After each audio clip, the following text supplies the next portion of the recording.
Mahilig ka ba sa aso? O maituturing mo ba ang sarili mo na isang dog lover? O kung hindi naman, baka isa ka sa milyon-milyong kabayan na may alagang aso sa bahay at itinuturing din itong isang kapamilya. Kung ganun ay malamang pamilyar na kayo sa mga sikat na breed ng mga aso. German Shepherd, Chihuahua, mga American Bullies. Pero dito sa Pilipinas ay sikat na sikat ang mga tinatawag na Aspin o mga asong Pinoy.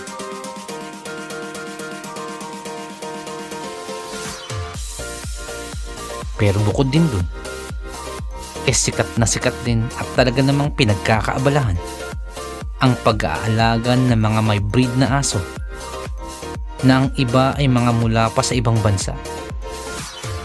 Ang iba dito ay mga lapdogs kagaya ng mga Shih Tzu, Lhasa Apso, o kaya naman yung mga guard dogs kagaya ng Belgian Malinois, German Shepherd, Rottweiler o Doberman. Meron din iba na mga sobrang cute na mga aso na kagaya ng mga Chow Chow, mga Terrier, Pomeranian at marami pang iba. Pero alam nyo ba na merong breed ng mga aso na galing Pilipinas? Tatak Pinoy at talagang tubong Pilipinas. Ito ang tinatawag na Philippine Witch Dog o tinatawag ding Philippine Forest Dog. At sikat din ito sa katawagang asong gubat. Ang Philippine Witch Dog ay ang kauna-unahang breed na kinukonsider as Philippine breed ng ating Philippine Canine Club Incorporated. Ang Philippine Canine Club Incorporated ay ito ang pamunuan na nangangasiwa sa mga dog breeds dito sa Pilipinas. Ayon sa mga canine enthusiasts and researchers, ang lahi ng asong ito na Philippine Witch Dog ay nagmula pa noong 36,000 years ago dito sa bansa natin.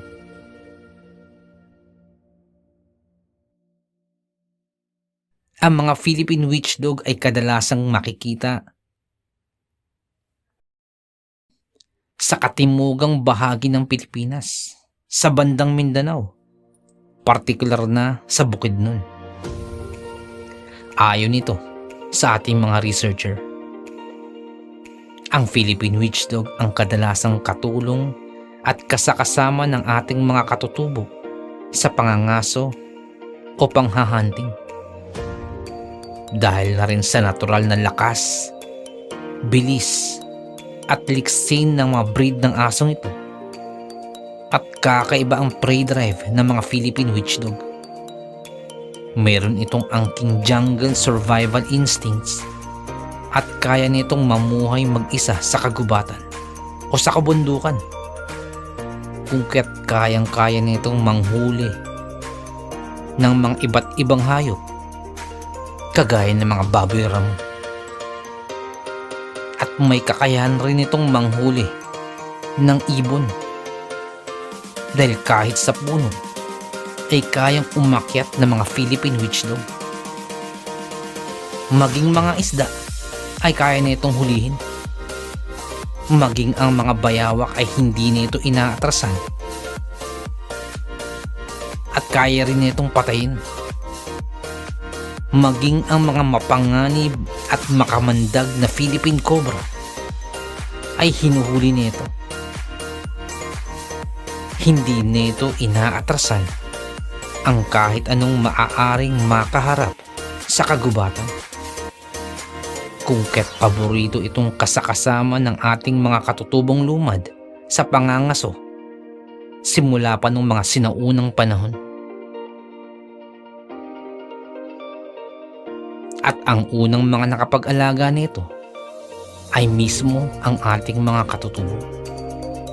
At nakuha lamang ng mga taga-syudad ito mula sa pamamagitan ng mga katutubo kung ito ay inireregalo bilang isang handog o bilang isang pasasalamat, o kaya naman ay may hinihinging pabor at ang asong gubat ay ang ibinibigay nilang kapalit. Ngunit ano nga ba ang katangian nitong asong ito? Ang Philippine Witch Dog ay katamtaman lamang ang laki. Mga medium-sized dogs na may maiiksing balahibo. Ngunit meron itong tayong-tayo na tenga. Ang isa pang katangian nito ay ang kulay nito, na parang sa isang tigre. Ito ang kadalasang mga aso na pinapangalan ng tiger.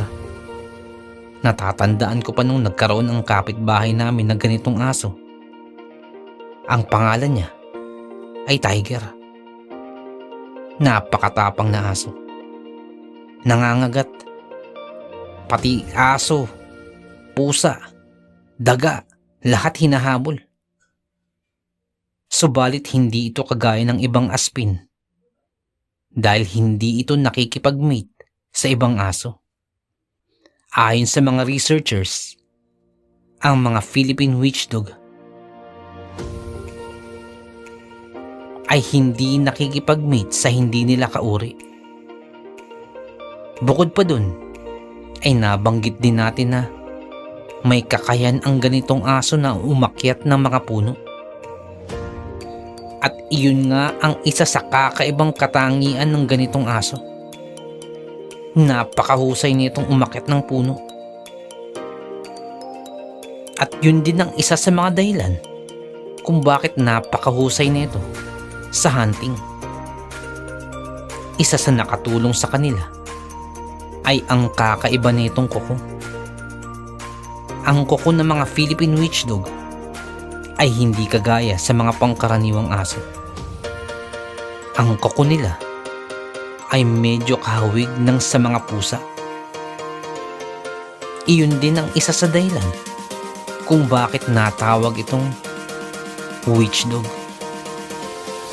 Bukod pa dyan, ang kanilang kuko ay nagsished kada buwan. Nagpapalit ito na hindi ginagawa ng ibang lahi ng aso. Bukod pa dun, ay may angkin din itong natural na kakaibang taas ng talon. Ayon sa researcher na si Tom Asmus, na isang canine enthusiast and researcher, ang Philippine Witch Dog ay ang nag-iisang breed na kayang makasurvive sa kagubatan na walang tulong sa mga tao. Kaya lamang ay napapanatili pa rin nito ang kanyang natural instinct na pagiging wild, na kapag napakawalan ay kaya nitong atakihin ang ibang mga aso, pusa, mga manok at kahit ano pang hayop na nasa paligid. Pero ayon pa kay Tom, ay kahanga-hanga ang breed ng Philippine Witch Dog dahil sa mga local breed ng Pilipinas ay ito lamang ang may mataas na killer's instinct na maihahalin tulad sa mga sikat na breed ng mga guard dogs kagaya ng mga Belgian Malinois. Sa panahon ngayon ay sobrang bihira na ang ganitong mga aso, yung mga pure breed, kung kaya't inakala ng iba na ang ganitong mga aso ay sa kwento-kwento na lamang. Kung kaya't si Tom mismo ay nag-alaga ng mga ganitong aso, yung mga pure breed, at inalagay niya sa kanyang conservation area. Ang mga Philippine Witch Dogs ay inaalagaan din ng mga magsasaka. Isinasama sa mga palayan dahil magaling manghuli ng kobra at iba pang ahas. Kapag nasa bahay naman, kailangan lang lagi itong nasa kulungan dahil malaki ang posibilidad na mangagat ng tao o manghabol at manglapan ng mga hayop. Isang netizen ang nagpatotoo ng mga katangiang ito ng Philippine Forest Dog. Sa comment niya noong September 7, 2022 sa isang Facebook post ng Rising Philippines, inilakip niya ang larawan ng kanyang alagang Philippine Forest Dog.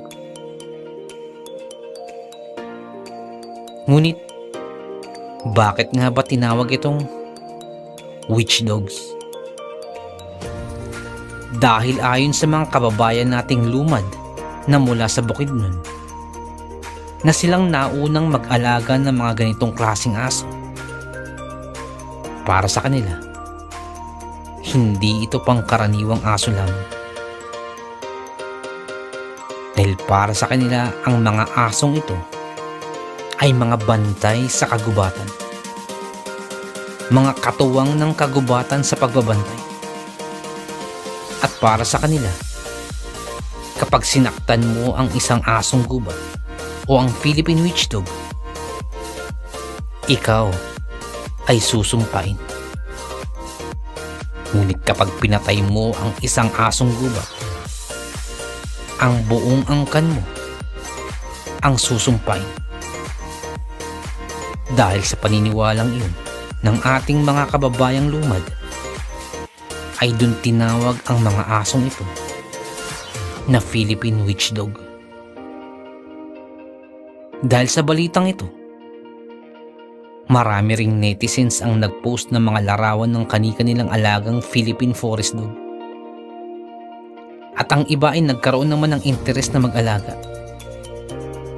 Excited din sila na opisyal ng kilalanin ng FCI ang Philippine Forest Dog.